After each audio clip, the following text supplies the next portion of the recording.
Olá pessoal, tudo bem?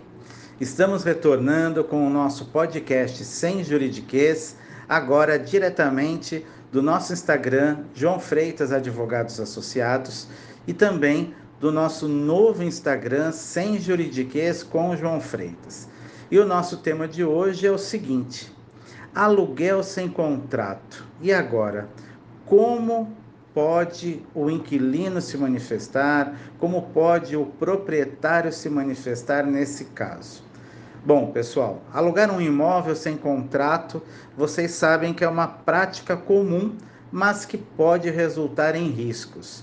É importante sempre definir o que é o chamado contrato verbal, que nada mais é do que aquele contrato baseado no acordo entre locador e locatário, que no caso aqui é o proprietário e o inquilino, não manifestado de forma escrita.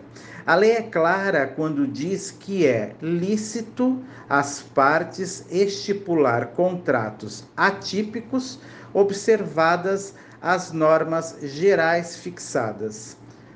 Trocando em miúdos, pessoal, e sem juridiquês, é possível um contrato de locação verbal, desde que seja composto por pessoas capazes, ter por objeto algo permitido, possível, determinado, bem como deve seguir a forma que existe na lei.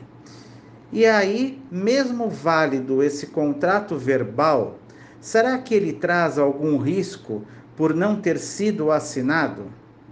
E o risco sempre existirá, tanto no contrato escrito como no verbal, como nós sabemos. Mas o importante, no caso do contrato verbal, esse contrato não escrito, o mais importante serão as provas que constituam essa manifestação de vontade, como, por exemplo, testemunhas, gravações, áudios de WhatsApp ou qualquer outra prova lícita. Eu vou aproveitar e dar alguns exemplos para vocês. Se existirem mais de um locatário, ou seja, mais de um inquilino, ambos são solidários pelo pagamento do aluguel, salvo se o contrato estipular de forma diversa. Então, inexistindo prova dessa situação, ambos os inquilinos responderão pela totalidade do débito locatício. Outra coisa é o contrato de locação, ele pode ser acordado pelo prazo determinado ou indeterminado. No caso da impossibilidade de provar o prazo determinado, este será interpretado como locação por prazo indeterminado, ou seja, o locador, que é o proprietário, ele poderá rescindir a locação e despejar o inquilino com um aviso por escrito, com um prazo mínimo de 30 dias. Agora, o locador é responsável por pagar as taxas condominiais, impostos, seguro contra incêndio, exceto se o contrato falar o contrário. Sendo assim, se não tiver prova de que esses termos estipularam tal obrigação ao locatário, ao inquilino, ficará a cargo do locador, esse proprietário, cumprir com essas obrigações.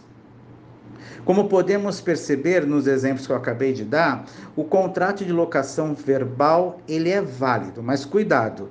Se qualquer uma das partes tiver dificuldade em provar aquilo que foi negociado, as partes poderão ter problemas. Portanto, para que as partes se previnam, é necessário juntar todo e qualquer tipo de comprovante dos termos que foram firmados do contrato, como, por exemplo, comprovantes de pagamento de IPTU e taxas condominiais, requerimentos de troca de nome como consumidor de água, luz, telefone, feitos pelo inquilino, áudios e conversas feitas entre proprietário e inquilino. E, por fim, a sugestão é sempre procurar um advogado especialista para trazer esse contrato verbal a termo, tornando-se um contrato escrito.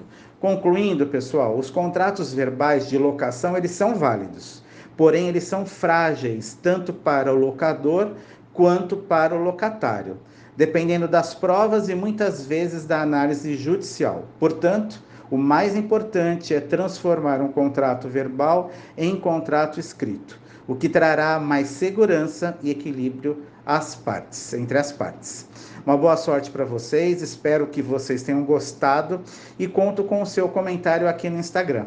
Até o nosso próximo podcast Sem Juridiquês.